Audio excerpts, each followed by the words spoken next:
Hello friends, my name is Shamantak Malik and I welcome you to my YouTube channel The Telling. Today I am going to tell you about Annapurna, the goddess of nourishment and food in Hindu mythology. So let's begin. Annapurna means complete nourishment. The word Anna means rice grains and Purna means complete. Goddess Parvati is the primordial feminine power, the Adi Shakti or fundamentally the supreme goddess in Hinduism. She takes various incarnations to fulfill the diverse purpose of life or to solve the crucial problems of the mortals on earth. According to Hindu mythology, there are 108 incarnations of Adi Shakti. Parvati is the mother goddess, nominally the second consort of Shiva, the Hindu god of destruction. However, she is not different from Sati, being the reincarnation of Shiva's first wife. Parvati's sole purpose to humanity was to bring life back to universe. After Sati died, Shiva withdrew himself, absorbing all the heat from the universe. This led to cosmic imbalance. So, the other minor gods turned to Adi Shakti for respite. Adi Shakti took the form of Parvati to make Shiva a family man from a detached mendicant.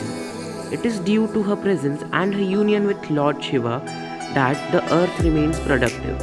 She is the goddess of fertility and love who ensures material comforts. Shiva Parvati in complete conjugal union reaches an utmost level where they become one body. This union is often known as Ardhanareshwara or half moon. Devotees regard this union perfect for conjugation, fertility, and even parenting. So most Indian Hindu weddings rituals include Lord Shiva and Goddess Parvati's wedding tales. Goddess Parvati nurtured the material world, protecting life and ensuring food for sustenance. Lord Shiva, on the other hand, rejected this world as he knew Lord Brahma had created the universe for his own fancy. According to him, the world was a cosmic illusion known as Maya, and food was part of the same illusion. Maya connotes a magic show, an illusion where things appear to be present but are not what they seem. Although Parvati gently smiled and remained confident about her generous work, she was determined to prove him wrong, so she disappeared from the world.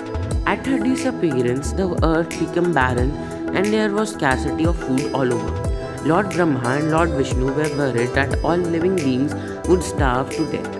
At the same time, Lord Shiva too suffered the same pangs of hunger and went wandering over the dry earth. He understood that material world including food could not be so easily disregarded. When Mother Goddess Parvati saw such consequences, she was filled with compassion and wanted to reappear. Her reappearance brought the world back into bloom with abundant food. She took the avatar of Goddess Annapurna, the Hindu goddess of food. Hearing about the goddess's return, Lord Shiva ran to her with an empty bowl and begged for food and forgiveness. Despite being the supreme masculine consciousness, he too was not immune to need for food at Mother Nature's mercy. This powerful Hindu deity is thus portrayed as a poor beggar at the mercy of Goddess Annapurna in Hindu art and culture. Goddess Annapurna is always seen serving food from a golden bowl with a jewel-encrusted ladle in her left hand. She assures worldwide sustenance by portraying an Abhaya Mudra with her right hand. Goddess Annapurna is a youthful goddess having a red complexion with a round face. She wears gold jewelry and seated on a throne with a crest of moon adorning her head. Goddess Annapurna is said to have first appeared in the city of Kashi, on the banks of river Ganga, where she established a kitchen. It is believed that Kashi is the Mukti Sthal or a place of freedom where people attain ultimate renunciation or moksha if they die.